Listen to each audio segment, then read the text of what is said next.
Hi friends, ఎలా ఉన్నారు? నేనైతే భోజనం చేస్తున్నాను. ఈరోజు మా కర్రీస్ ఏంటంటే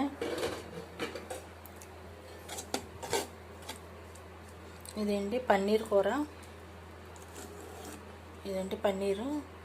పన్నీర్ అంటే అసలు చాలామంది ఇళ్ళల్లో చాలా వండుకోరు, కానీ మాకు అలవాటే వండుకోవటం.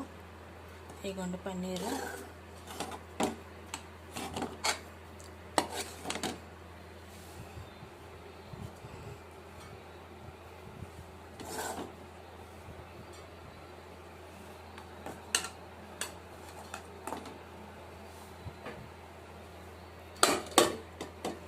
నెక్స్ట్ వచ్చేసి ఇదండి బ్యాచిలర్ కూర.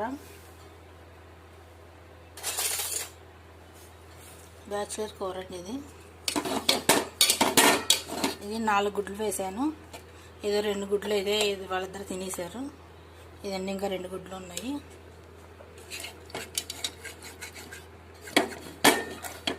ఇదండి బ్యాచిలర్ కూర. ఇది బ్యాచిలర్ కూర ఎందుకు వండుకుంటారంటే అవి గుడ్లు పెట్టడం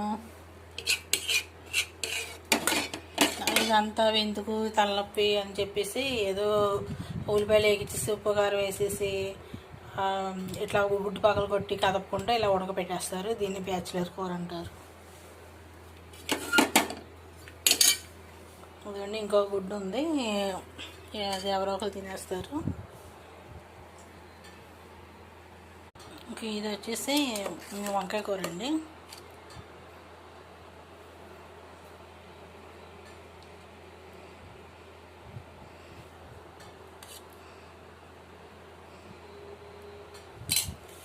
నెక్స్ట్ వచ్చేసి ఇదండి లాస్ట్లో పెరుగు. లాస్ట్ అన్నాను పెరుగు. ఈ పెరుగు అన్నంలోకి మామిడికాయ ముక్క పచ్చడి, మామిడికాయ పచ్చడి. రైస్ అండి. ఈ మామిడికాయ పచ్చడి ఇంక ఈ సంవత్సరం మేము పట్టలేదండి. మా అన్నయ్య వాళ్ళే 2 సార్లు పంపించారు. వాళ్ళు కొంచెం పట్టుకున్నారు.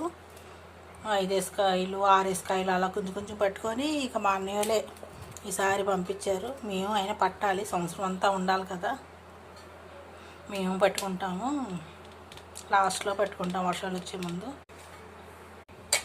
ఈ లాస్ట్లో ఎన్ని కూరలు ఉన్నా లాస్ట్లో పెరుగన్నం మాత్రం ఉండాలండి. ఇదిగోండి పన్నీర్ ముక్కలు. ఈ కూర మాత్రం చాలామంది ఈజీగా అయిపోద్దండి. చాలామంది ట్రై చేయండి ఇంట్లో బ్యాచిలర్ కూర. చూడండి ఎంత బాగుందో. బాయ్ అండి.